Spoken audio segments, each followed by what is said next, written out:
queridos irmãos, minhas queridas irmãs, a paz do Senhor Jesus Cristo. Me permitam inicialmente trazer uma palavra do meu pastor na cidade de Cachoeiro de Itapemirim. Não sei quantos dos irmãos já escutaram falar desta cidade.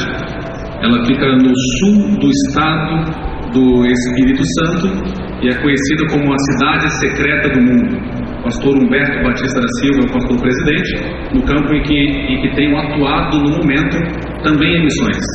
Na realidade, eu sou enviado pela Assembleia de Deus, Ministério do Belém, de São Paulo. Eu cresci em São Paulo e por lá fui enviado, mas no momento servindo na Assembleia de Deus em Cachoeiro do Itapemirim. Com meus pastores, o pastor Américo em São Paulo e o pastor Humberto lá em Cachoeiro de Itapemirim. Tem toda a ciência que estamos aqui e eles estão interessados em conhecê-los também.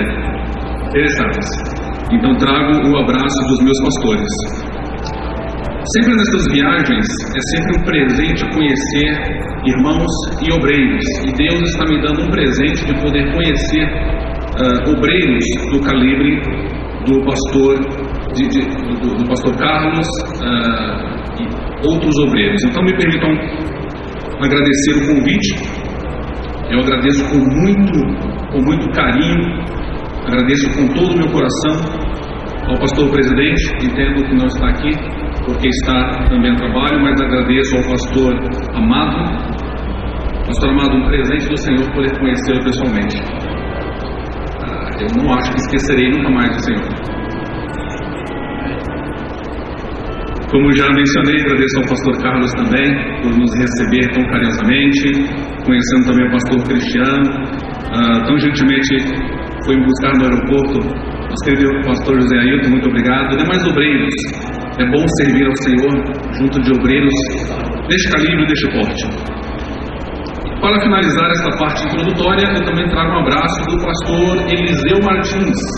Pastor Eliseu Martins, diretor da Escola de Missões das Assembleias de Deus, a EMAD, que está ali no interior de São Paulo, em Campo Limpo Paulista. Ele está atento ao que está acontecendo aqui, está orando por este evento, assim como também estão orando os nossos irmãos lá em Cachoeiro e em São Paulo. Então, acredito que é propício eu dizer que as coisas que estão acontecendo aqui, elas estão sendo celebradas espiritualmente em diversos lugares do mundo. Estão sendo celebradas. E no reino de Deus as coisas são dessa forma. E nós vamos conversar mais sobre isso. Que o que nós vemos com os nossos olhos, olha, pode contar depois, porque Deus está trabalhando muito mais do que o que nós podemos ver. Eu tenho certeza que a extensão da bênção do Senhor, ela vai muito mais do que o que nós podemos entender. Me permitam ler rapidamente alguns versículos com os irmãos e em cima disso nós falaremos um pouco sobre missões e um pouco sobre o Senhor Jesus. Nós abriremos as nossas Bíblias na carta que Paulo escreveu aos Filipenses.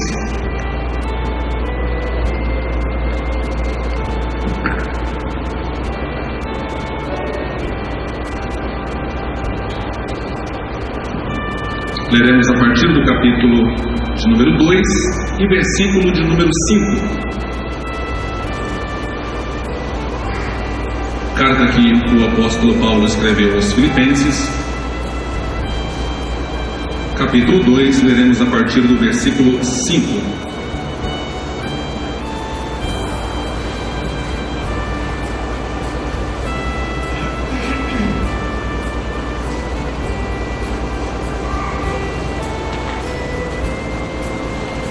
Esta minha versão, um pouco diferente, a NVI,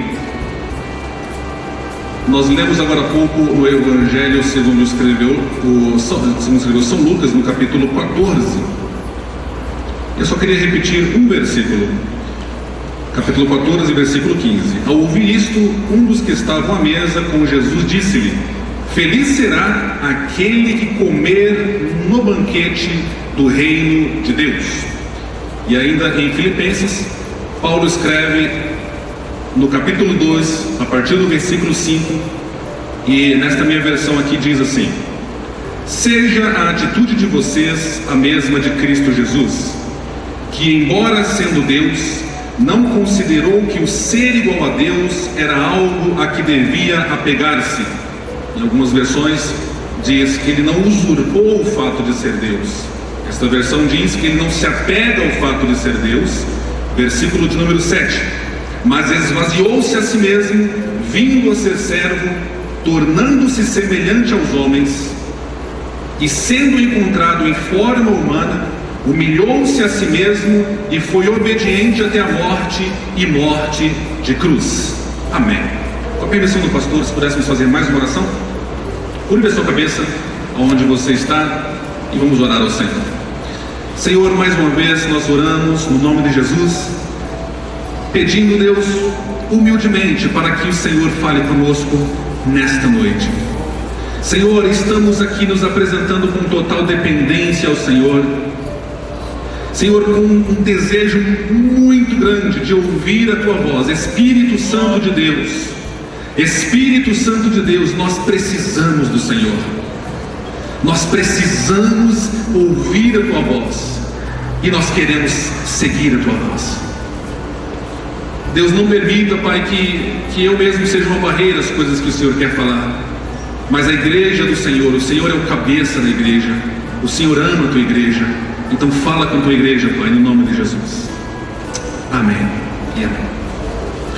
Meus queridos irmãos, é muito bom estarmos aqui para podermos falar sobre missões, falarmos sobre o Senhor Jesus. E estaremos aqui neste final de semana. Sendo assim, eu dividi a minha fala em algumas etapas, e eu gostaria de inicialmente apresentar qual é o meu plano para os irmãos, para que a gente entenda aonde nós estamos começando e aonde nós queremos chegar dentro da nossa fala. Inicialmente eu gostaria de fazer uma apresentação. Talvez você esteja olhando e falando: quem é esse irmão, de onde ele vem, o que ele faz. Então eu me apresentarei rapidamente. E depois nós falaremos um pouco sobre o desafio missionário, o desafio atual de missões, não apenas no Brasil, mas no Brasil e no mundo. Então nós falaremos da necessidade de missões no Brasil e no mundo, não apenas no mundo lá fora, mas também no Brasil, e não apenas no Brasil, mas também no mundo lá fora. Seguindo esta linha, se nós estamos falando sobre um problema, eu gostaria ainda hoje de apresentar o que a Bíblia diz que é a solução. Então, se há um problema, Deus dá a solução. Então hoje nós vamos falar sobre a primeira parte da solução, que é a base que o Senhor Jesus Cristo desenhou para ser parte da solução deste problema. E nós construiremos essa base, essa resposta, essa primeira fase da resposta para o problema missionário hoje. E amanhã nós então trabalharemos, durante o dia, nós trabalharemos sobre a construção dessa resposta. A base firme, o fundamento, nós vamos falar hoje. Primeiro o problema, a base firme, e amanhã nós falaremos sobre a construção desta resposta, dessa solução para missões. Sem mais delongas, então, me permitam me apresentar, como o pastor já disse. Me chamo Sidney. Normalmente quem vai me chamar de Sidney é a minha mãe quando está nervosa comigo, então você pode me chamar de Sid. Não conheço talvez alguém que me chama de Sidney, então fique à vontade, irmão Sid. Eu tenho 36 anos, sirvo ao Senhor Jesus Cristo, entreguei a minha vida para Ele no dia que fiz 13 anos de idade, em 21 de julho de 1993. Fui o primeiro a entregar a minha vida ao Senhor Jesus dentro do meu lar. E desde que entreguei a vida ao Senhor Jesus, Deus colocou um peso muito grande na periferia. Eu costumo dizer que é a periferia da periferia, uma área suburbana na zona sul de São Paulo, uma região muito violenta. Mas Deus colocou um peso muito grande no meu coração para a obra missionária, que hoje eu dou o nome de obra missionária, mas que na época, sem entender muito, em uma pequena congregação com apenas 8 jovens, no máximo 40 pessoas, em um salão alugado, eu não entendia o que era missões, mas o Espírito Santo de Deus colocou um grande peso em meu coração e me apresentou semanas após semanas, através de sonhos, de visões, e nós vamos falar sobre isso, a necessidade da obra dele. E o peso foi: eu gostaria de trabalhar, e eu fiz uma oração a Deus: Deus, eu gostaria de trabalhar e de te servir em locais aonde ninguém quer te servir. Eu gostaria de te servir e ir levar a tua palavra em locais onde as pessoas não querem ir levar a tua palavra. São princípios que nós aprendemos. Eu gostaria de dizer para você, meu irmão, minha irmã, cuidado com a oração que você faz, porque Deus responde a oração. E Deus acabou que me mandou para alguns lugares que ninguém queria ir, e acredito que ainda hoje tem muitos que não querem ir, e é sobre isso que vou compartilhar. Eu cresci naquele bairro aprendendo a palavra do Senhor, e também um processo que eu chamo de escola de Deus. A escola de Deus, onde nós aprendemos a paciência, a escola de Deus, onde nós aprendemos a servir, a escola de Deus, onde nós aprendemos que o rei deste reino é o Senhor Jesus e que nós somos apenas os servos. E cresci naquela região até os meus 17 anos, quando Deus me falou claramente, e isto foi na cidade de Piquete. Me recordo agora quando eu estava praticamente morrendo afogado, porque Deus assim permitiu, e Deus falou: eu vou mudar aonde você está congregando, você vai agora congregar na igreja sede. E eu estava neste momento, repito para os irmãos, em um evento que quase tirou a minha vida, junto com outros irmãos, e Deus falou: eu sou o Deus que não deixo você submergir, então eu vou lhe transferir para a igreja matriz, e lá servi dos meus 17 até os 21 anos de idade, sempre com grande interesse em fazer missões. Agora preste bem atenção, você, meu irmão, minha irmã. Eu era um jovem que estava servindo ao Senhor, eu era dedicado ao Senhor. Desde que entreguei a minha vida para Deus, eu fiz tudo corretamente, como ditam as regras. Eu era líder de mocidade. De 8 jovens, a mocidade em alguns anos passou a ser praticamente toda a igreja. 40 jovens só de igreja, só na congregação. Na minha sala de aula, nós éramos apenas 2 crentes, e o Senhor Jesus aprovou que toda a classe hoje serve ao Senhor, com exceção de um ou outro que se desviou dos caminhos, mas todos passaram a servir ao Senhor depois do testemunho. E aquilo foi enchendo o meu coração, e eu fui entendendo que eu era uma pessoa muito boa, um bom obreiro. Eu era uma pessoa muito boa, e vou repetir novamente, preste bem atenção no que eu estou falando. Eu era uma pessoa muito boa. Eu estava trabalhando, e no meu trabalho Deus aprovou que eu fui promovido muitas vezes. Trabalhava no centro financeiro de São Paulo, na Avenida Paulista, e ainda bem jovem, com 19 anos, eu já trabalhava em uma empresa multinacional, italiana e espanhola, e já respondia por todas as operações financeiras da empresa.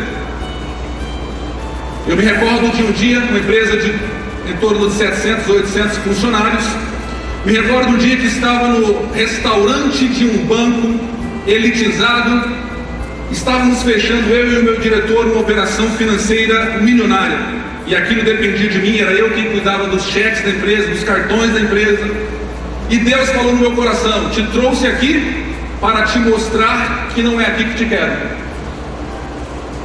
E Deus sabia que no meu coração eu sempre quis servir em missões. Com 14 anos de idade eu já havia pedido ao meu dirigente: eu gostaria de servir em missões.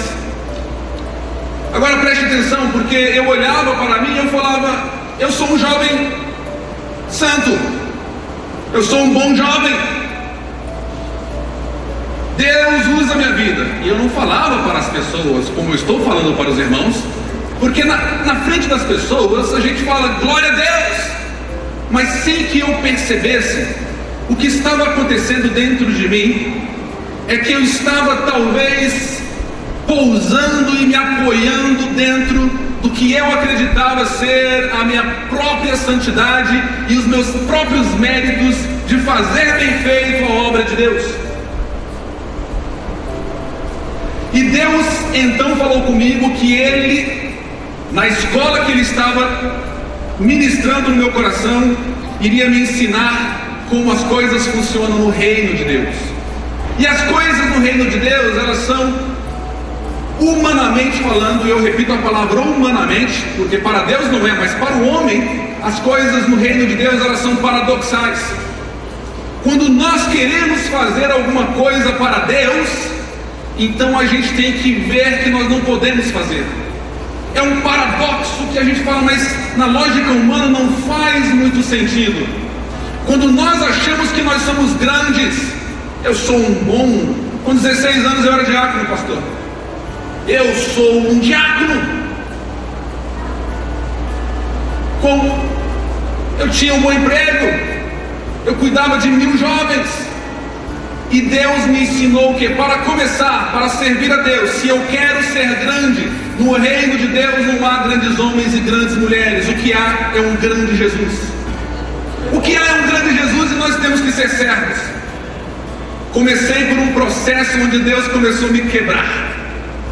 E me quebrou ainda bem jovem. E quando eu falo me quebrou, nós não teremos tempo para falar, mas me quebrou ao ponto que eu fui rastejando para o meu pastor, falando: pastor, Deus me quebrou. Agora já não sou mais o santo que pensava que era. Agora já não sou mais o perfeito que pensava que era. As forças que acumulei na minha adolescência, na minha juventude para fazer missões, já não estão mais disponíveis. Agora, pastor, agora eu sou fraco.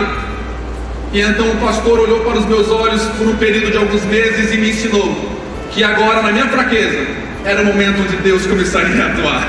Aleluia. Paulo, escrevendo aos Filipenses, ele dá uma lição aos Filipenses que é para todos nós, para a igreja aqui em Tangará, para a igreja em todo o mundo, e é uma lição extraordinária.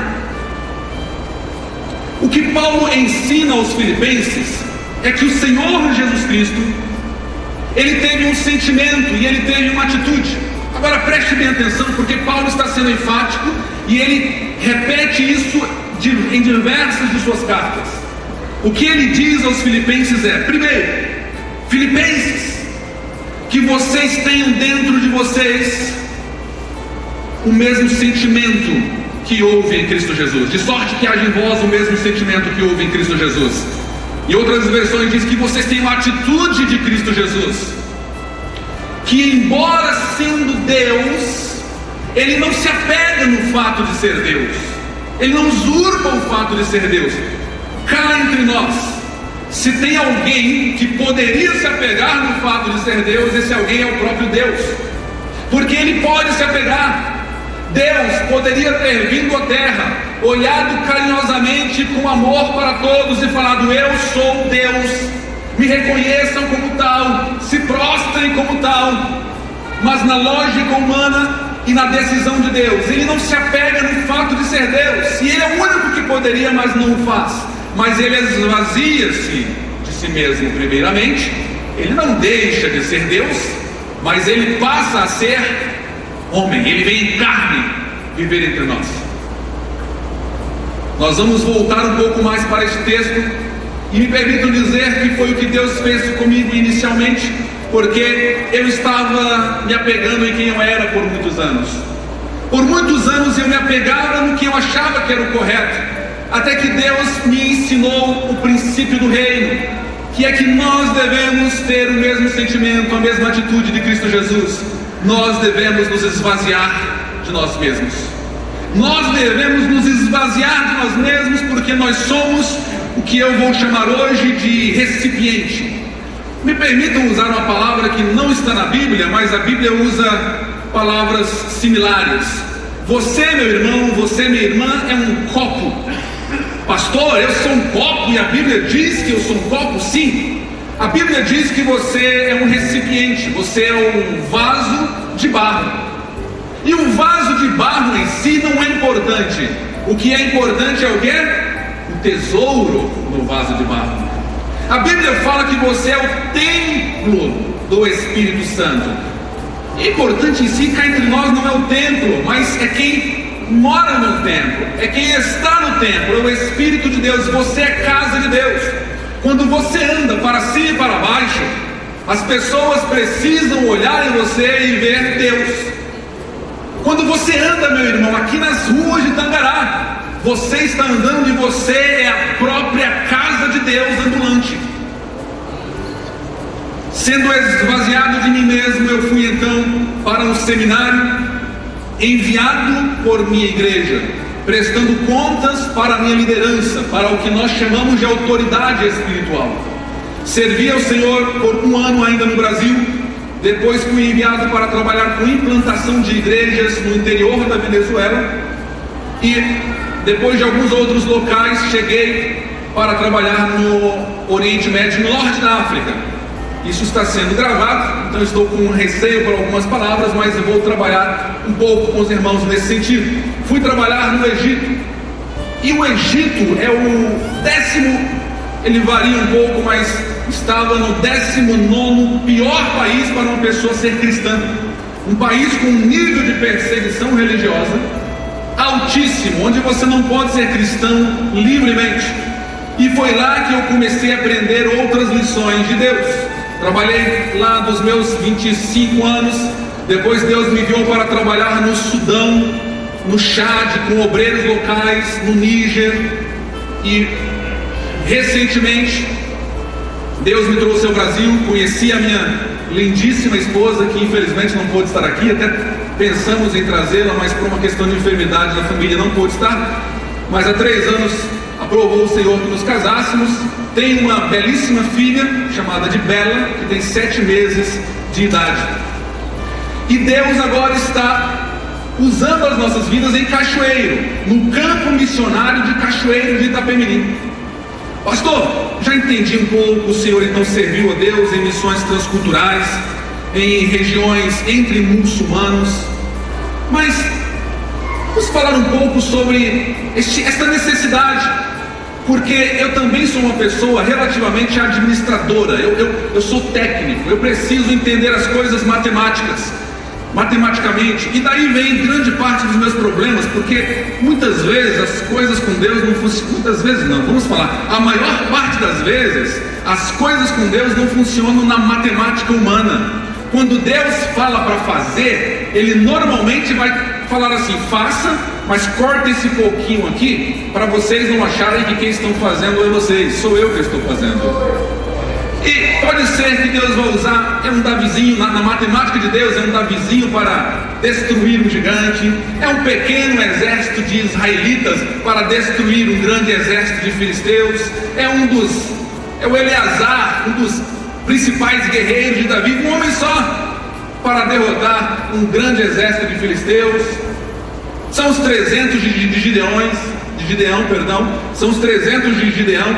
Na lógica de Deus, o que Ele quer é que a gente demonstre dependência, que nós nos esvaziemos de nós mesmos. E na minha lógica matemática, uma das primeiras perguntas que eu fiz foi: Senhor, eu já entendi lá quando eu ia na congregação, que o Senhor é o cabeça da igreja, é o Senhor quem ajusta o corpo, é o Senhor quem manda um ser o dedo, o cotovelo, o braço, o dedo do pé, é o Senhor que manda um ser a bochecha, o queixo, é o Senhor quem faz isso, o Senhor quem ajusta o corpo. E uma coisa que eu aprendi bem cedo também é que o Senhor Jesus ama a sua igreja.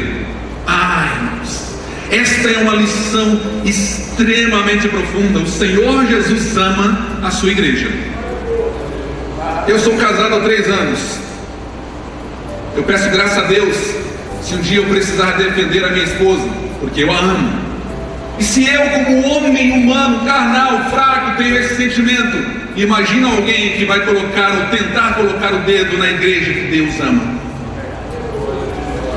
E aprendendo esta lição, para aprender esta lição foi necessário que eu lavasse o banheiro da minha congregaçãozinha por centenas de vezes, de um templo alugado, com lodo no banheiro. Mas aquilo era uma demonstração e um aprendizado. Eu vi que o Senhor Jesus ama a igreja. E não estou falando do templo físico, mas o templo físico é importante nós cuidarmos. E sozinho, em tarde de sol, Deus me levava para limpar o banheiro da igreja, para me ensinar a lição de que Deus ama a igreja. E eu também preciso amar a igreja. Se tem um papel de bala no chão, a gente tira com glória. E aquela glória de saber é um papel no chão, mas o Senhor Jesus ama a igreja. Pastor, o senhor está falando do templo. Sim, eu estou falando do templo físico. Agora imagina quando nós falamos da igreja espiritual, que Pedro diz, a pedra viva, as pedras vivas, o santuário vivo. Vamos então adentrar no problema de missões. Eu perguntei, Deus, já aprendi que o Senhor ama a sua igreja, já aprendi que o Senhor é o cabeça da igreja. Vamos para o próximo passo. Por que é que nós temos no mundo tantas regiões onde nós não temos pessoas, não temos cristãos trabalhando? E por que em outras regiões nós temos tantas pessoas trabalhando? Eu cheguei a um cúmulo, não sei se aqui em Tangará estou aprendendo que é uma cidade abençoada, mas não sei se chega ao cúmulo aqui, mas em São Paulo, em uma rua, eu já vi 4 igrejas de denominações diferentes, uma colada na outra, e eu não estou indo contra as igrejas, que abram, que expandam, mas enquanto em outros locais eu via poucas igrejas. E o Senhor Jesus começou a me ensinar que, embora Ele é o cabeça da igreja e Ele ordena, Ele fala, vá para lá ou fique aqui, muitos de nós ainda estamos no processo de, primeiro, entender a direção de Deus, segundo, de começar a aprender a obedecer a Deus, porque muitos sabem da vontade de Deus, mas são desobedientes. E aqui vai uma palavra direto para você, porque talvez Deus esteja falando com você e você já entendeu a vontade dele. E se Deus estiver falando com você, não haja como Jonas, porque você vai rodar, e você vai fazer a vontade de Deus. Agora, se você não entendeu ainda, peça a Deus, Senhor, nessa escola do Senhor eu quero entender. E eu comecei a fazer, Deus, então nós somos quantas pessoas no mundo? Porque eu escuto que eu tenho que ganhar alma para Jesus. E para ganhar alma para Jesus, a primeira pergunta que uma pessoa lógica deve fazer é, quantas almas nós temos no mundo? E o Senhor Jesus foi me direcionando para aprender que hoje nós temos um pouco mais de 7 bilhões de almas no mundo. Isso é hoje, mais de 7 bilhões. Pastor, eu poderia pedir ajuda de 3 obreiros para representar 7 bilhões de pessoas? Só para a gente deixar isso de forma visual. Por gentileza, se 3 dos nossos irmãos obreiros puderem só representar um pouco mais de 7 bilhões. Temos aqui já um pouco mais de 2 bilhões de pessoas, 2 bilhões de pessoas, mais umas 2 bilhões de pessoas. E nós temos agora, completando 7,2 bilhões de pessoas, de almas que hoje vivem no mundo, que defendem os seus mesmos objetivos sociais. Preste atenção, porque lá na frente eu vou voltar nisso, isso é importante. Eles são um povo. Quantos povos hoje nós temos no mundo? Nós temos hoje em torno de 24 mil povos em todo o mundo. Eu já dei uma dica, no Brasil somos quase 300 povos. No mundo, somos quantos povos? Em torno de 24 mil povos. Senhor, quantos povos então nós já evangelizamos? Aí Deus pega e me ensina outra coisa. Existem povos, Cid, que são alcançados pelo meu evangelho. E existem outros povos que não são alcançados pelo meu evangelho. Deus, o que é um povo alcançado? O que é um povo não alcançado? Um povo alcançado é aquele que tem uma igreja nele, que é forte o suficiente para evangelizar o seu próprio povo sem ajuda financeira externa. Eu vou repetir esse conceito. Um povo alcançado é um povo que tem uma igreja forte dentro dele, que é capaz de evangelizar aquele próprio povo sem a ajuda externa. Quando nós temos um povo que fala a mesma língua, defende os mesmos objetivos sociais, tem a mesma cultura, e tem uma igrejinha lá, mas aquela igreja ainda necessita de apoio externo, aquele povo é considerado como não alcançado. Se não tem uma igreja lá dentro dele, é considerado como não alcançado também. E quando temos então uma igreja que já é forte, não, já conseguimos, o desafio é gigantesco, vai demorar tempo pela lógica humana, mas a igreja já pode, então é considerado um povo alcançado. Nos 24 mil povos, eu comecei a ver que faltam ainda ser evangelizados cerca de 8 mil povos. Em outras palavras, 8.000 povos já foram evangelizados, mais 8.000 povos já foram evangelizados, 8 com 8 dá 16. Faltam ainda mais 8.000 povos a serem evangelizados em pleno ano 2017. 8.000 povos que são considerados não alcançados. Destes 8.000 povos que são considerados não alcançados, nosso irmão diácono Oldemar, ele está representando hoje em torno de 8.000 povos.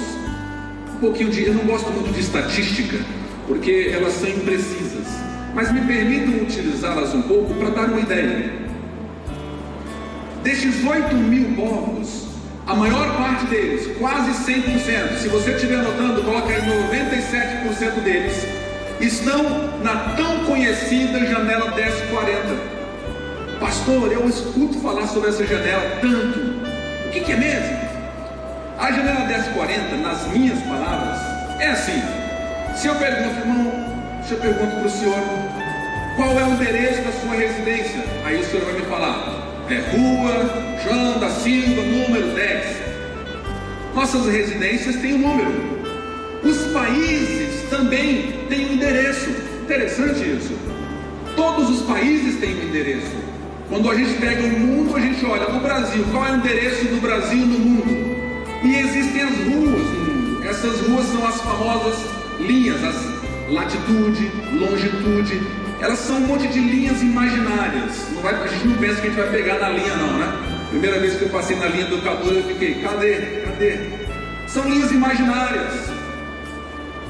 E a janela 1040, ela tem a linha no meio, que pega o mundo, divide no meio, que é a chamada linha do Equador. O grau número 0, depois vem o 1, o 2, o 3. A janela 1040 é aquela que está nos graus 10 e 40, acima da linha do Equador, desde o oeste da África até o leste da Ásia.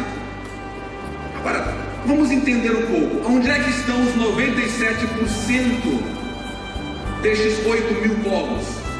Eles estão, 97% deles, na chamada janela 1040. Mais uma pergunta. Quantos países nós temos no mundo hoje? Vamos falar aí mais de 250 países registrados nas Nações Unidas. Dos mais 250, sabe quantos países o senhor está representando?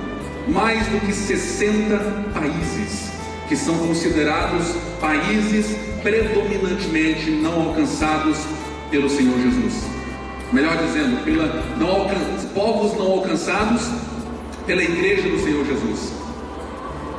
Se nós pegarmos então os 7 bilhões de pessoas, nós teremos então aqui mais do que 2 bilhões de pessoas. Então o Senhor representa quase 8.000 povos, representa mais de 60 países dos 250 que nós temos no mundo, e o Senhor representa, falei povos, falei países e quantidade de pessoas, mais do que 2 bilhões de pessoas. 2 bilhões de pessoas. O português está indo embora. Esse é o problema. Agora eu vou fazer uma pergunta bem em casa para nós. Meu querido irmão, minha querida irmã, qual que é a prioridade da igreja? Eu não sei se já falaram, mas o Senhor Jesus está voltando. Pode ser que seja daqui a pouquinho. Que horas são agora? Pode ser que seja 9h12. Jesus pode voltar. Pastor, ninguém sabe. Olha, eu não sei, eu estou falando que pode ser. E pode ser na semana que vem. E o Senhor Jesus pode voltar. Mas Ele nos deixou essa obra para nós sermos testemunha deles em todo o mundo. Qual que é a prioridade então da igreja aqui na terra? Quem pode me dizer qual que é a prioridade da igreja? Ganhar almas para Jesus. Que interessante, né? Irmãos, sejamos lógicos. Se nós colocarmos o nosso trabalho é importante, nós devemos trabalhar. O trabalho é digno. Eu não estou falando jamais que nós não devemos trabalhar, mas eu estou afirmando biblicamente que se você apenas trabalha e se você não faz missões, então você está falhando com exatamente o motivo por que você está aqui na terra. Você está errando no motivo por que você está aqui na terra. Se você fala, pastor, mas eu sou uma boa pessoa, sou crente, vou para a igreja, eu tenho meu trabalho, minha família, eu chego a ousar, tenho uma família abençoada, filhos abençoados, mas se você tem família abençoada, trabalho abençoado, e você não faz missões, então você está falhando com o teu objetivo primário de estar aqui na terra, que é fazer missões. Pastor, mas eu não sou chamado a fazer missões. Vou lhe trazer a seguinte informação: no reino de Deus não existem pessoas que não são chamadas. Não existem pessoas que não são chamadas. Todos nós somos chamados. A pergunta não é se eu sou chamado, a pergunta é: Deus, para onde eu sou chamado? Pastor, mas o senhor está falando que a necessidade está só aqui. De jeito nenhum. Eu estou falando que aqui está a maior necessidade. Mas aqui nós temos o nosso próprio país, nós temos a nossa cidade de Tangará, que tem uma grande necessidade. E Deus pode estar lhe chamando, ou já ter lhe chamado, para que você seja o recipiente dele, o vaso dele, a carta escrita dele, para você ser o instrumento dele como missionário em Tangará. Mais especificamente, você pode ser chamado por Deus, ou estar sendo, ou ter sido, para trabalhar na tua faculdade, para levar a mensagem de Jesus na tua faculdade. E o pastor vai concordar comigo, você não é menos missionário do que o missionário que está no Egito, se essa é a vontade de Deus para a tua vida. Porque no reino de Deus não existem os missionários e os que não são missionários. Existem os missionários que vão, e existem aqueles que ficam fazendo a obra do mesmo jeito. Essa é a lógica de Deus. A lógica de Deus é: eu sou o cabeça da igreja, eu a amo, eu a ajusto. Este daqui vou mandar para a Índia, esse mando para o Acre, esse mando para as Filipinas, esse mando para o hospital em Tangará, esse eu mando para a penitenciária, este eu mando para o Paraguai, este eu mando para o Chile, este eu mando para a faculdade, este eu mando com poder e com glória para aquela vizinha. Esta pessoa eu estou escolhendo, ela vai orar, ela vai gastar a vida dela para evangelizar aquela vizinha. Pastor, mas é com menos glória. Irmãos, não tem menos glória. Eu vou repetir isso mais na frente, mas sabe o que Jesus fala? Que Ele nos envia. Preste bem atenção, olhe para os meus olhos. O Senhor Jesus te envia, e Ele não apenas envia você, Ele envia você assim como o Pai o enviou. E eu não sei como é que foi esse negócio, porque minha mente não consegue entender, mas eu consigo ver glória, eu consigo ver poder, eu consigo ver autoridade em Deus enviando Jesus, eu consigo ver todo o amor incondicional de Deus, e Ele envia Jesus dessa forma. E Jesus fala: eu envio vocês assim como o Pai me enviou. Vai para a África, vai para a penitenciária, vai aqui na rua, vai no vizinho, vai ali no bar. Sabe por quê? Porque é Deus quem decide isso, é Ele quem explica o teu chamado, é Ele quem direciona o teu chamado. Para nós concluirmos, os nossos irmãos poderem sentar, e eu comecei a introdução agora, mas a gente está indo. Essa é a necessidade de missões.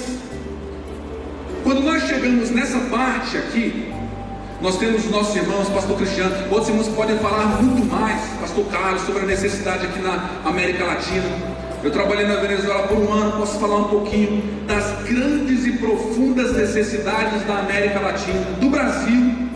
Nós estamos, a minha igreja agora está com um projeto para o Nordeste, para o sul do Piauí, sul do Ceará. Então não se engane que eu estou enfatizando mais uma obra do que a outra. A obra do Senhor, ela precisa ser atendida em Jerusalém, Judéia, Samaria, até os confins da terra.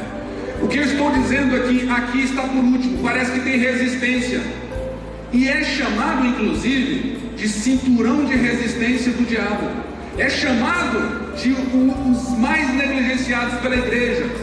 Por que isso daí? Porque aqui as temperaturas costumam ser extremamente quentes ou extremamente frias. A gente está falando de gente que precisa subir, sabe, trabalhar em regiões com muita neve. Pastor, mas aqui também tem. Eu só estou falando das dificuldades de lá.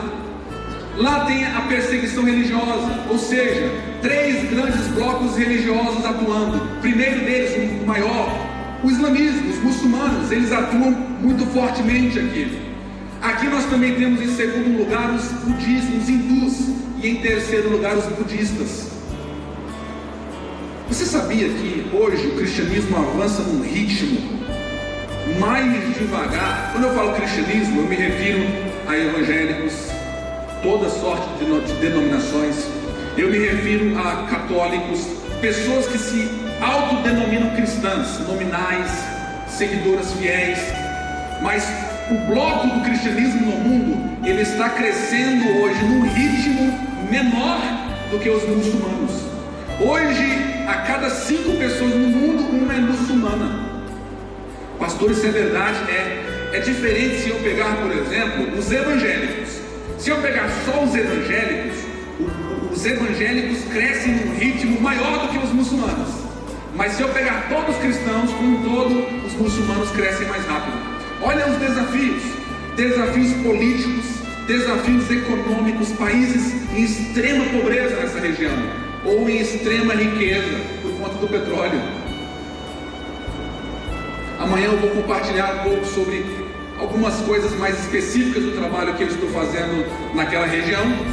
E Deus me levou para regiões onde não havia água, 7 dias viajando de trem, a água de barro.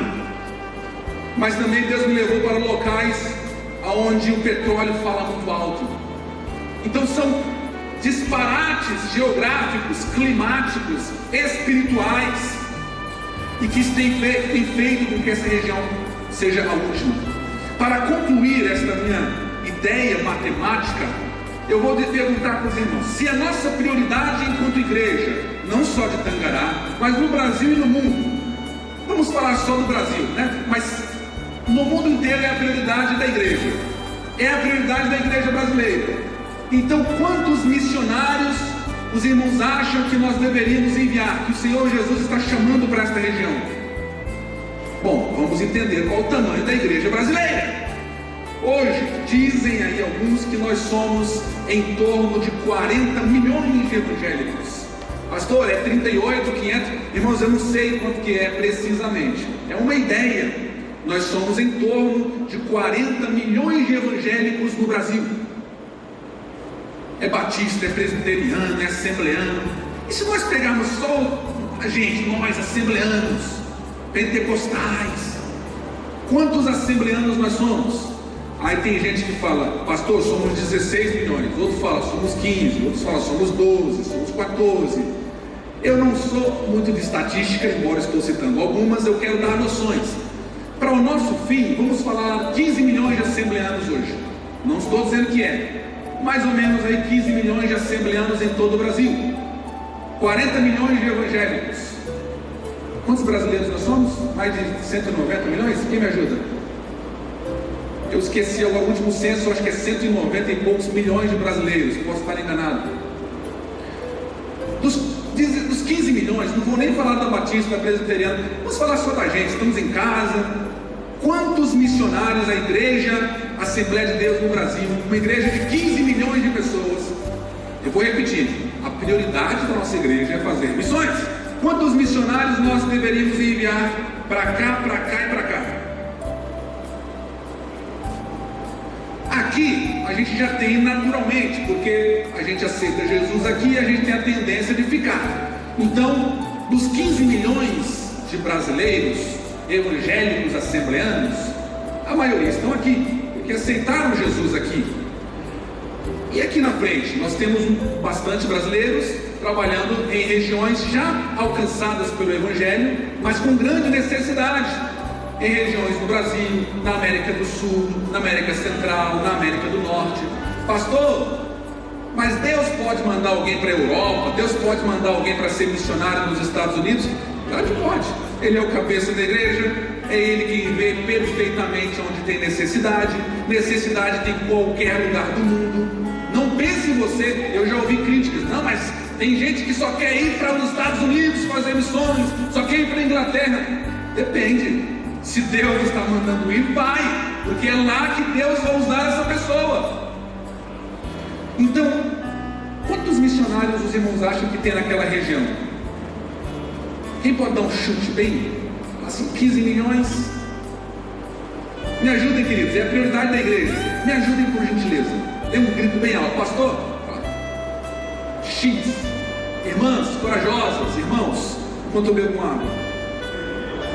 3 mil missionários? Ainda menos.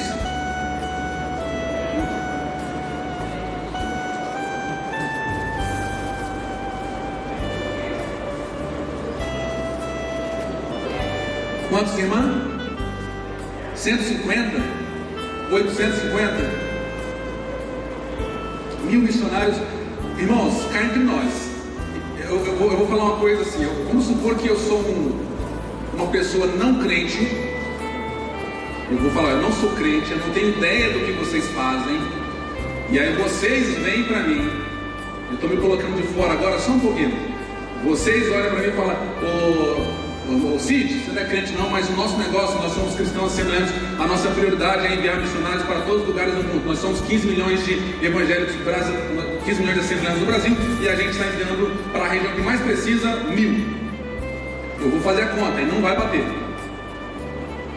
Essa conta não bate. De 15 milhões, se fosse para enviar apenas o dízimo dos cristãos, estamos falando em 1,5 milhões, 1.500.000 missionários para enviar para aquela região.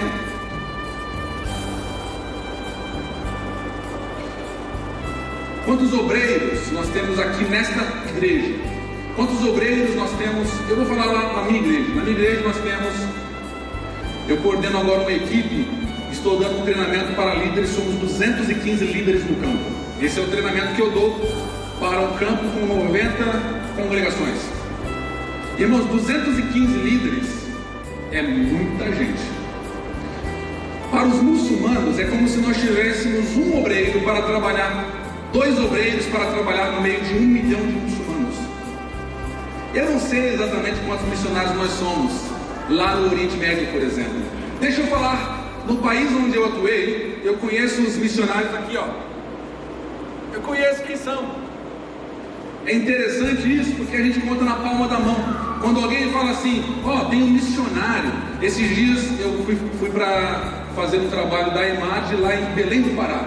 Cheguei em Belém do Pará, aí o pastor falou assim, a gente tem um sustento missionário lá no Mali, trabalha em Burkina Faso. E, irmãos, eu estou trabalhando aqui no Sudeste. Eu fui lá para Belém do Pará. E o pastor falou, estamos sustentando um missionário lá. Eu falei, sim, pastor, quem é? Aí ele falou assim, irmão fulano. Eu falei, meu amigo, nós estudamos juntos, moramos juntos, nós nos conhecemos de tão poucos que somos. Os irmãos estão entendendo a necessidade, estão entendendo o desafio. Nós somos poucos missionários, e para avaliar dos poucos que nós somos, queridos, muito obrigado. Dos poucos que nós somos, amanhã eu vou apresentar algumas das dificuldades na construção, na sustentação daqueles que vão. Quando eu falo sustentação, não apenas financeira, na sustentação espiritual, na sustentação estratégica dos que estão. Eu vou falar na sustentação emocional dos que estão lá, no processo de enviar. Eu vou falar sobre retorno prematuro dos que estão lá. Tem muitos que vão, demoram muitos anos para ir, quando chegam lá não conseguem ficar, voltam prematuramente. Então a obra é muito grande, e o Senhor Jesus usou as palavras perfeitas: ore pois ao Senhor da Seara, porque ela é grande, ela é vasta, mas são poucos aqueles que estão realmente entendendo a minha voz e estão indo. Eu não acho que é porque Deus não está chamando, porque Deus é perfeito e Deus não deixaria desamparado. Pastor Cid, o senhor falou que o senhor se apresentaria, o senhor falou que o senhor apresentaria um problema, e eu estou já começando a sentir que é um peso muito grande, porque a gente está fazendo aqui, mas o que a gente pode fazer mais? Como é que a gente pode fazer mais? Eu vou começar então, humildemente, servir os irmãos. Eu digo que nós cristãos somos que nem caixotinhos, que a gente fica lá e aí a igreja tem que pisar em cima para subir e para ver mais alto. É isso que são os líderes. Eu vou apresentar o que nós vemos na Bíblia. O que a Bíblia fala? Qual é a resposta para o problema missionário? A resposta para o problema missionário. Teve um pastor que falou assim: a resposta para o problema missionário é Deus trabalhar no coração dos pastores. Eu digo isso com muito respeito. Eu não sou aquele que critica pastores. Pastor, mas o senhor está criticando a nossa igreja, a Assembleia de Deus. Em hipótese nenhuma, porque eu sei do trabalho da nossa igreja, eu sei do trabalho da Assembleia de Deus. Então, o que eu estou fazendo é mostrando para os irmãos a necessidade. Mas então qual é a resposta? Onde está o problema? Está nos pastores? O problema não está nos pastores, o problema está em nós, como cristãos, na qualidade do nosso cristianismo. Pastor, palavra dura esta. Quando Paulo escreve aos Filipenses, ele diz assim: tenham o mesmo sentimento do Senhor Jesus. Ele, sendo Deus, não se apega no fato de ser Deus, mas ele esvazia-se de si mesmo. Eu gostaria de pedir para que você agora imagine o que está acontecendo antes da criação dos anjos. Está Deus, preste bem atenção, Deus está lá, a Trindade está lá, Deus eternamente, nunca gerado, Ele está fora do tempo, Ele está fora da eternidade, porque a própria eternidade foi criada por Deus. Porque se Deus não criou a eternidade, quem a criou? Deus está antes de tudo e Deus decide criar. Deus decide criar os anjos. Ezequiel 28, Isaías 54 nos mostra um pouco, alguns dos versículos que nos mostram como aquele anjo decide rebelar-se contra Deus e levar uma grande quantidade de outros anjos com ele para rebelar-se contra Deus. E aí a Bíblia fala que agora Deus cria a nossa terra. Irmãos, eu não sei se você já parou para prestar atenção, mas a nossa terra é uma coisinha desse tamanhozinho no universo, olha. É uma bolinha pequenininha, mas uma bolinha bem pequenininha, que você pode encher dessas mesmas bolinhas, maiores, menores.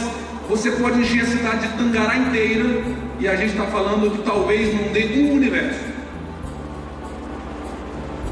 E hoje os cientistas já dizem que existem multiversos, mais do que um universo. E Deus então decide, preste bem atenção, os irmãos conhecem a história, mas Deus decide, por causa da falha humana, da infidelidade humana, Ele decide ser fiel, porque embora nós somos infiéis, Ele permanece fiel. E Deus decide então que Ele vai fazer a coisa mais louca, que Ele vai fazer a coisa com o maior nível de loucura humana que você pode imaginar. Deus que criou os anjos, que criou os universos, que criou tudo que você pode ver, as montanhas, o ar, os animais, Deus que criou tudo, Deus que te criou, Deus que me criou. Deus decide com uma lógica que, irmãos, isso daí humanamente não cabe na cabeça. Ele decide dar um passo no que nós chamamos, nessa bolinha que nós chamamos de planeta Terra. Isaías, mais de 700 anos antes de Jesus, Isaías olha para todos, e Isaías está falando com um povo que acredita que só tem Deus. Eles não acreditam que existe a Trindade, eles acreditam em Deus. Deus é um, a unicidade de Deus. E Isaías olha para eles e fala assim: Ele vai fazer algo estranho, Ele vai fazer algo absurdo pela lógica humana, Ele vai fazer algo. Ele fala: eis que uma virgem conceberá, Isaías 7,14, eis que uma virgem conceberá. Talvez se fosse eu já ia sentar e falar assim: virgem não concebe. Aprovou Deus usar uma virgem, porque Ele quer confundir a lógica humana, Ele quer mexer com a lógica humana. E aí Isaías fala: eis que uma virgem conceberá, e ela dará à luz a um filho, e colocará o nome dele de Emanuel, que quer dizer Deus conosco. Irmãos, vamos falar claramente. Qualquer pessoa, eu trabalho com os muçulmanos, olham para mim e falam: isso é loucura, você dizer que Deus, o Criador de tudo, veio morar entre nós. Eu falo assim: e aí quando eu falo aí eles já estão sem entender. E isso cabe para nós também, porque nós não somos seres humanos diferentes. O negócio é que a gente já está mais acostumado. Nós estamos dessensibilizados com o Evangelho verdadeiro. Esta mensagem, ela é poder. E aí eu olho para você e falo: não foi só isso, meu irmão. Ele não veio apenas morar manjedoura. Ele nasceu numa manjedoura, aquele pequeno bebê. Eu tenho minha filha Bela, 7 meses, as mãozinhas delicadas dela, e eu vejo as mãozinhas delicadas do Senhor Jesus, um bebê, e a humanidade nas suas mãos. E a humanidade nas suas mãos. Ele nasce numa manjedoura, ele vem contra a lógica humana, ele nasce no interior, ele tem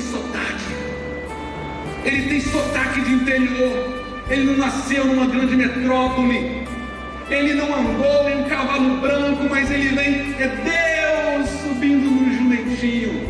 A lógica que Deus vem trazendo, sendo Deus, ele poderia ter criado, irmãos, ele decidiu, ele poderia ter enviado anjos para morrer no meu lugar e no teu, mas ele decide que ele quer ir ao extremo, ele não quer mandar ordem aos anjos, ele quer mostrar o seu amor incondicional, e ele mesmo vem e ele dá a vida por nós. Mas preste atenção antes ainda, ele nos ensina que o Evangelho é paradoxal à lógica humana. Ele diz, quando uma pessoa é o Pedro que olha para Jesus tentando convencer ele para não ir para a cruz. Não, Senhor, para desse negócio de falar de cruz, deixa de depressão, Senhor Jesus. E o Senhor Jesus está olhando a cruz, olhando o caminho da salvação. Quando nós temos um inimigo, e nós seres humanos somos bons nisso, eu tenho inimigo, então como é que eu tenho que tratar o inimigo, irmãos? A gente não fala, mas às vezes a gente sente. Até dentro da igreja, a gente fala que ama, mas só que tem que derrotar, vai passar vergonha, Deus vai humilhar o meu inimigo. Jesus está falando, sabe o que? Ama. Não, Deus, o Senhor se equivocou. Deixa eu ver se o Senhor está me inspirando direitinho. O escritor olhando, é para amar o inimigo? O Senhor está equivocado? Não. Na minha lógica, vocês amam o inimigo. Na minha lógica, se você quer ser grande, está lá antes de Jesus morrer. Senhores obreiros, antes do Senhor Jesus caminhar para a cruz, sabe o que os discípulos estão negociando? Quem é que vai ser maior no reino de Deus? O Senhor Jesus está com a emoção apertada, está turbulenta, ele está orando a Deus. E aí tem um grupinho de discípulos olhando, e aí, quem que vai ser mais reconhecido no meio de Deus? Quem que é o mais santo? Quem que é o melhor obreiro? Quem que vai ser o melhor? Aí Jesus não fala nada, porque ele impacta. Ele pega uma bacia, ele pega uma toalha, e ele vai ensinar, sabe o quê? Que na lógica de Deus, aquele que quer ser menor, ele tem que ser. Aquele que quer ser maior, ele tem que ser menor. Aquele que quer subir, ele tem que descer. Agora, vamos continuar nessa lógica, porque Paulo fala mais ainda. Ele diz, então vamos ter esse sentimento de Cristo Jesus. Eu não me apego no fato de ser Deus. Deixe-me ilustrar com uma analogia que aconteceu com uma missionária que estava numa estação de trem. Na estação de trem, aquela missionária olhou lá na ponta e ela viu um jovem travesti, aquele jovem que está vestido com roupas de mulheres, e aquele particularmente trabalhava na prostituição, e ele está com roupas curtas, e Deus dá uma palavra para aquela missionária para falar com aquele jovem travesti. Agora preste bem atenção, aquela jovem olha e fala, não Deus, isso não é meu ministério não. Ela está cheia de preconceitos, ela está cheia dela mesma, ela está cheia das vontades dela. A palavra de Deus vem a ela e diz assim, seja a tua atitude a mesma de Cristo Jesus, que embora sendo Deus, ele não se apega ao fato de ser, pelo fato de ser Deus, mas ele esvazia-se a si mesmo. Ela fala, tá bom Deus, eu me esvazio de mim mesmo, das minhas vontades, de quem eu sou, eu me esvazio dos meus interesses, eu me esvazio dos meus sonhos pessoais, agora eu vivo os teus sonhos. E ela vai caminhando em direção àquele jovem. Assim como o Pai enviou a Jesus, agora Jesus está enviando aquela missionária com poder e com glória. Assim como Jesus deu um passo no nosso mundinho, agora aquele jovem olha e vê alguém dando um passo no mundinho dele. Aquela jovem, assim como o Senhor Jesus aprendeu um idioma, aliás mais, ele aprendeu uma cultura, ele aprendeu como tratar mais jovens, mais velhos. Assim como ele aprendeu, aquela jovem agora vai falar a língua, ela se torna como ele, vai falar a língua dele. Ela não concorda com o que ele faz, ela não concorda com o pecado, mas ela vai falar ao pecador. Ela olha para ele e diz, você está indo trabalhar? Aquele jovem, eu posso olhar a cara dele, quem está descendo no meu mundo? Quem está vindo falar comigo? E ela olha e pergunta, você não está com frio? Para resumir a história, passados alguns minutos, aquele jovem está chorando, ela está orando por ele, porque ela deu a vida por aquele jovem naqueles minutos de conversa. A palavra de Paulo aos Filipenses é mais do que simplesmente esvaziar-se. Ele diz assim, agora, isso é impactante. Paulo fala, seja a vossa atitude, tenha o mesmo sentimento de Cristo Jesus, que embora sendo Deus não se apega no fato de ser Deus, não usurpa o fato de ser Deus, mas esvazia-se a si mesmo e se torna como um homem, ele vira servo como um homem. E aí diz mais uma coisa na frente, o que Paulo está falando? Que a gente tem que ter. Ele fala, e tendo Jesus se encontrado na forma humana, ele se humilha, e ele se humilha até a morte. Então Paulo está falando para você, igreja em Candará, ele está falando que nós devemos também nos humilhar até a morte. E Paulo ainda dá o detalhe, fala, não foi qualquer morte, eu quero que vocês se humilhem até a morte de cruz. Não, pastor, esse cristianismo é muito pesado. Esse cristianismo não é, não. O nosso cristianismo, Jesus já morreu. Sabe quem é que ensina que nós devemos morrer à morte de cruz? O próprio Senhor Jesus. Porque ele diz, se vocês querem me seguir, já estou indo para os meus minutos finais, se vocês querem me seguir, peguem a vossa cruz, carrega a tua cruz e me segue. Primeiro, negue-se a si mesmo. É a mesma palavra no original que Paulo está falando. Esvazie-se, negue-se a si mesmo. Jesus fala isso. Negue-se a você mesmo, pega a tua cruz e segue. Não, pastor, mas pegar a cruz, sabe, o senhor sabe, meu esposo é uma cruz, pastor, eu estou carregando. Irmãos, não se enganem. Quando você vê alguém no Império Romano carregando uma cruz, ele está carregando uma cruz para morrer. Ele não está carregando uma cruz para receber uma punição apenas e vai deixar no meio do caminho. Ele não está carregando uma cruz simplesmente para aprender uma lição. Ele está carregando uma cruz para morrer. E Jesus olha para você e para mim e ele diz, se você quer seguir a Jesus, você tem que pegar a tua cruz, caminhar para o Calvário, e você tem que morrer para você mesmo. Paulo entende isso tanto que ele fala constantemente para as igrejas. Ele diz assim, eu fiz até algumas anotações de alguns versículos que Paulo fala, mas temos tantos na cabeça. Paulo diz, já não sou mais eu quem vivo, a vida que vivo eu, já não vivo mais eu, mas agora o Filho de Deus, ele vive essa vida dentro de mim. Eu já fui crucificado com Cristo.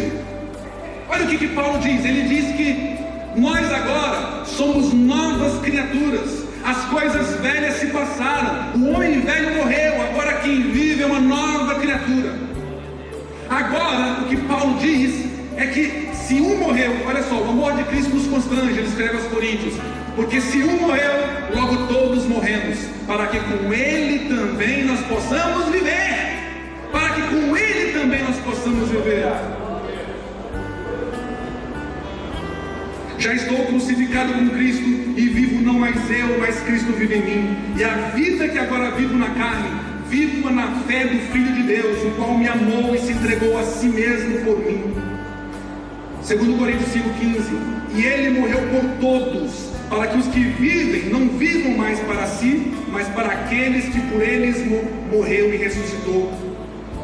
Irmãos, e vos revistais do novo homem, que segundo Deus é criado em verdadeira justiça e santidade.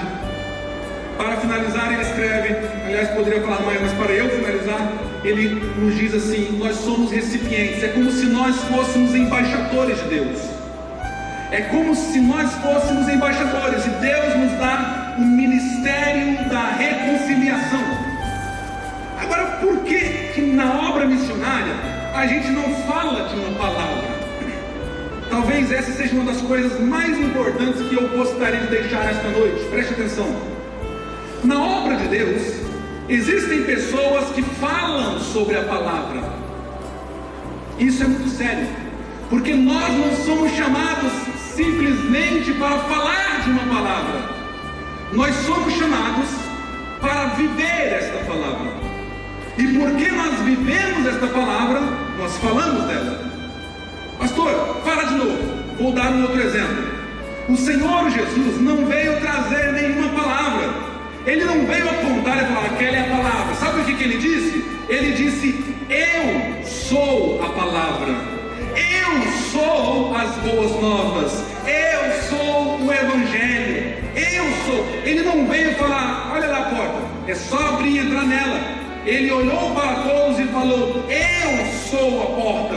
A mesma história, ele não veio apontar o caminho e falar: olha, sigam lá o caminho. Ele olhou para todos e falou: eu sou o caminho, eu sou a verdade, eu sou a vida. Ninguém vai ao Pai se não for através de mim.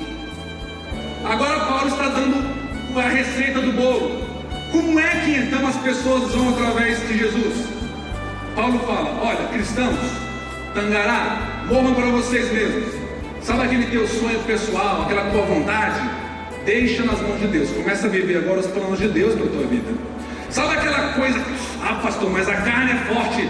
Mortifica a carne, deixa que o Espírito Santo seja 100% Deus em você. Sabe por quê? Tem gente que fala assim, ó: não, mas Deus vive em mim, mas é só até aqui. Irmãos, ou vive ou não vive. Ou você é templo do Espírito Santo ou não é. Não tem templo mais ou menos. Eu sou um templo mais ou menos do Espírito Santo. Ou você é ou você não é. Pastor, mas eu estou sendo transformado. Amém. Pastor, mas que nem Paulo escreveu aos Gálatas, Cristo está sendo formado em mim. Mas tem que estar sendo formado, porque tem gente que está atrasado, tem gente que está assim: não, já parou já, eu estou mais ou menos aqui, vou e não vou, ando e não ando, faço e não faço, não sei de nada. Irmãos, Deus nos chamou como uma pedra viva para este santuário. Pedro escreve falando que nós somos pedras vivas, não somos pedras mortas. Pedra viva, o Senhor é uma pedra viva, o Senhor é uma pedra viva, a pedra viva tem vida em nós. E juntos nós vamos construindo um santuário vivo. E existe alegria, e existe gozo, e existe um fundamento, e existe a pedra da esquina. Existe um fundamento, a coluna que é o Senhor Jesus. Mas é dessa forma que nós atuamos. E a receita do bolo de Paulo é essa: quando nós nos esvaziamos para nós mesmos, Ele passa a viver dentro de nós. E quando Ele vive dentro de nós, Ele escreve: é como se Deus falasse por nosso intermédio, Ele fizesse um apelo. Vou ler este versículo e vou finalizando. E tudo isto provém de Deus, que nos reconciliou consigo mesmo por Jesus Cristo e nos deu o ministério da reconciliação. Isto é, Deus estava em Cristo reconciliando consigo o mundo, não lhes imputando os seus pecados, e pôs em nós a palavra da reconciliação, de sorte que somos embaixadores da parte de Cristo, como se Deus por nós rogasse, como se Deus fizesse um apelo através de nós. Então, quando você está andando nas ruas de Tangará, quando você estiver viajando em algum local no Brasil ou fora dele, as pessoas vão olhar para você e vão falar: mas você é diferente. Aí você fala assim: é porque eu sou casa de Deus, é porque Deus vive em mim, é porque eu falo com Deus, é porque eu vivo Deus. Já não vivo mais a minha vida, eu já não sou mais Maria, Carlos, Teresa, Jorge, eu já não sou mais Cristiano, eu sou agora um templo, eu sou a casa do próprio Deus. E é a tal ponto, está vendo em mim? Eu tenho as marcas de Cristo, é o que Paulo diz. Eu tenho as marcas dele, porque já não sou mais eu, não é mais a minha vontade, é a vontade de Deus. E aí o povo olha para Paulo e Paulo fala: vocês não estão entendendo, deixa eu falar, vocês cheiram Jesus, o aroma de Cristo. Nós somos tão completamente cheios de Deus que nós cheiramos Deus. As pessoas sentem o aroma de Cristo em nós. Pastor, mas a obra missionária é isso, é nós entendermos primeiro que somos chamados. Para quê?